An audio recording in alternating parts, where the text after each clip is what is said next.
Hello, Echo. Let's see the question. Which of the following statement is correct about chylomicrons? Option E. Chylomicrons are produced in the epithelial cells of small intestine. Option B. It contains triglycerides, cholesterol, and phospholipids. And option C. It is protein coated small vesicle. Option D. Chylomicron released from the epithelial cells into lacteals. Option A में है A and D, option B में है B and C, option C में है A B C and D and option D में है only B. देखो what is the chylomicron. तो देखो काइलोमाइक्रोन्स क्या होते हैं, these are the fat droplets. ठीक है, तो हम कहते हैं प्रोटीन कोटेड वेसिकल्स होती हैं क्या, काइलोमाइक्रोन्स। और फैट का एब्जॉर्प्शन प्रोटीन और कार्बोहाइड्रेट की तरह डायरेक्ट नहीं होता, फैट का एब्जॉर्प्शन लिम्फेटिक वेसल्स में होता है and that lymphatic vessels is called lacteal which is present in the villi of small intestine.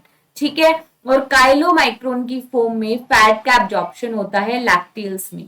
ठीक है, अब देखो ये ऑप्शन 4 दिए गए हैं, हम देखते हैं कौन सा स्टेटमेंट करेक्ट है। काइलोमाइक्रॉन्स कहाँ प्रोड्यूस होते हैं, epithelial cells of small intestine. तो ये बिल्कुल सही बात है कि इनिशियली मिसेल बनते हैं, मिसेल पार्टिकल जब स्मॉलेस्ट फॉर्म में कन्वर्ट होते हैं देन वो प्रोटीन से कोट हो जाते हैं and now that molecule is called chylomicrons and it is formed in the epithelial cell of small intestine. So A is the correct point. अगर ए करेक्ट है तो हमारा आंसर ऑप्शन ए और सी में से आएगा, बी और डी नहीं आ सकता क्योंकि ए गिवन नहीं है। It contain triglycerides, cholesterol and phospholipid. Yes, तो इसमें क्या होती है, फैट के स्मॉल कंपोनेंट की फॉर्म में प्रेजेंट होती हैं। It is correct.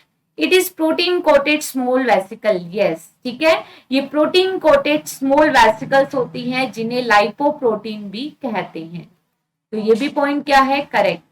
Chylomicron release होती है एपिथेलियल सेल से लैक्टियल में और फर्दर वो ब्लड सर्कुलेशन, ठीक है, ब्लड में ट्रांसपोर्ट हो जाएगी आफ्टर द लैक्टियल। पहले कहां जाएगी, लैक्टियल्स में। ठीक है, lymphatic vessels and these lacteals are milky in appearance. ठीक है, तो ये स्टेटमेंट भी क्या है, करेक्ट। अगर चारों स्टेटमेंट सही है तो आंसर क्या आएगा, ऑप्शन सी, जिसमें A B C and D given है।